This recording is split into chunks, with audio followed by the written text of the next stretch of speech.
will also have a strong science ideology and covers a variety of the essential learnings for both of these subjects.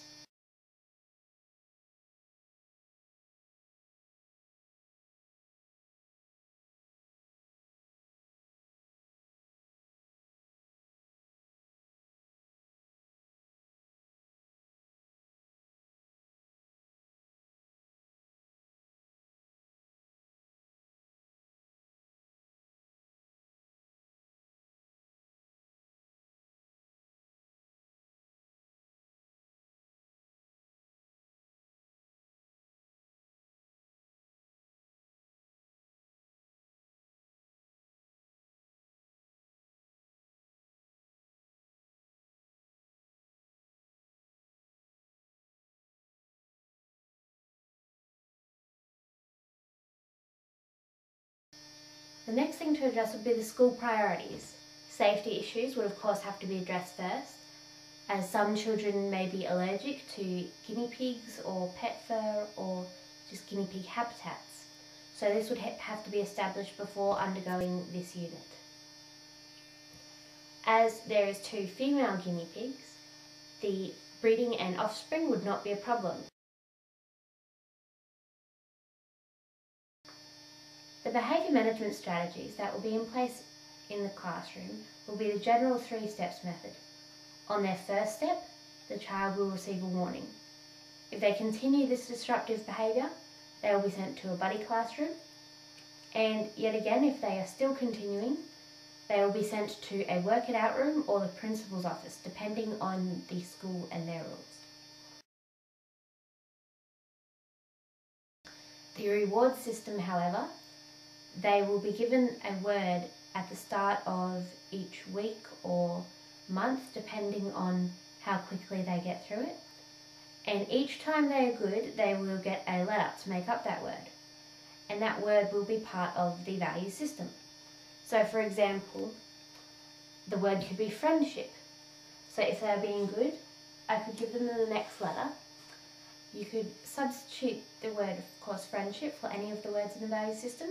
So it could be acceptance, it could be respect, or it could have something to do with the unit that you are actually planning. In this case, I would use words such as compassion and respect for the guinea pigs.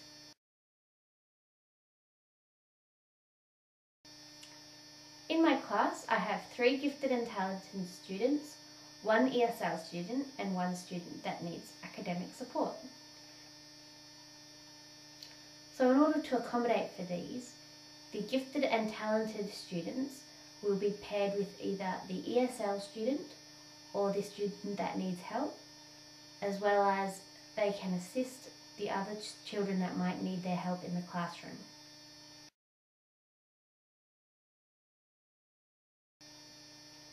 So the context for learning for this unit, there are many different lessons to achieve the intended outcomes. They are structured to build on the students' knowledge each week in order to expand and contextualise their knowledge to gain a deeper understanding each week by following it with an activity or a design challenge, whether that be the major design challenge for this unit or the mini design challenge. The first portion of the unit plan will discuss guinea pig information, so the students will tell me what they think they know about guinea pigs, their habitats, lifestyles, anything in the general area of guinea pigs. We'll then go into greater depth and find out the information that is actually correct and learn about that. This will give students a general knowledge for the design challenges that they will be undertaking. This week we'll also discuss the designing the guinea pig hutch, which is our major design challenge. We will not be starting it this week, but this will be a good time for students to know what sort of things they need to know to make their hutch. The second portion of this unit will be a mini design challenge, which will focus on the students creating a trail mix for the guinea pigs. They will decide what the guinea pigs eat, as from what we already know, and they will research what the guinea pigs can't eat. And this will be tested over the coming weeks to see which is the best by putting a different one in the guinea pig cage each day and seeing which has the most gone by the end of the week. Obviously, before we put this in the guinea pig cage, the teacher will have to ask the students what is in each one to ensure that these guinea pigs are being given the right food and not fatal ones. In the third portion of the unit plan, students will be learning about waterproof materials and what makes material waterproof. They will conduct an experiment with the teacher having brought in several materials that could or could not be waterproof, and using this they will then conduct a fair test to make sure things like the amount of water being tipped on each one is addressed, and from this they will decide which of these materials should be used on their major design challenge. Using the information in the experiment from the last portion of the challenge, students will then be required to participate in a mini design challenge, which will be to make a new water trough or feeder for the guinea pig. In this portion, they will not be putting it in the guinea pig's cage yet, as they need to know that the water will come out for the guinea pig before they put it in for thirst reasons for the guinea pig. For this mini design challenge, the students will have to design, develop and evaluate the challenge before it can go into the guinea pig hutch. In the next portion of the unit, the students will play with various materials, woods and wires, to determine which is the strongest to go in their cage. They will do this through trying to manipulate and bend the materials. Obviously, the stronger wire will be harder to bend. This will give students the knowledge of which materials would be best to build their guinea pig hutch with. The gifted and talented students in this class will also be given a challenge by the teacher adding in more restrictions for those people. The last portion of the design challenge will span over a number of lessons in which the students will start their major design challenge of building the guinea pig hutch. They will have the next few lessons to complete this assessment and will use the knowledge gained from the previous lessons. The students will consider which materials are most appropriate depending on the constraints given, as the gifted and talented may have more constraints than the students who need support.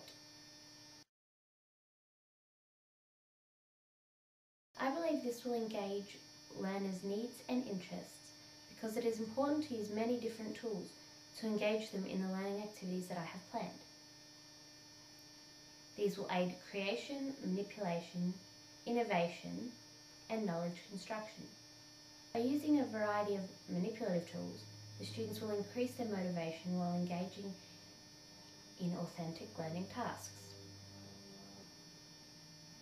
It addresses their interests through focusing on a topic that many students may have prior knowledge of, which is, of course, guinea pigs, as they are common pets, as well as having students observe one in our classroom. Students will be assessed on two main things. The first will be a combination of short answer and multiple choice testing. This will determine what they have retained so far. I believe this is a good assessment choice as it allows students to show me exactly what they have learnt so far. And having short answer shows me clearly what they need to improve.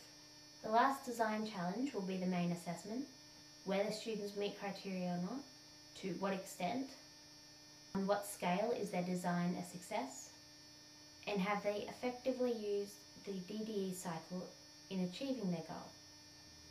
Students will know the criteria they have to meet.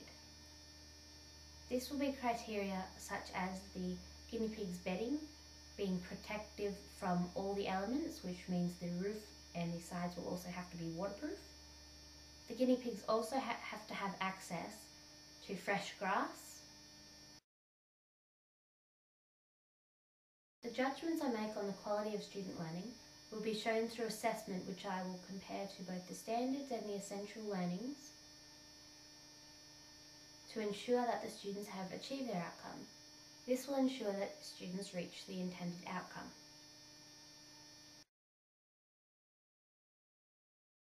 This unit will provide feedback from me so that they can learn and become independent learners, as well as feedback from the students when they present their design challenge, which lets them record their own progress.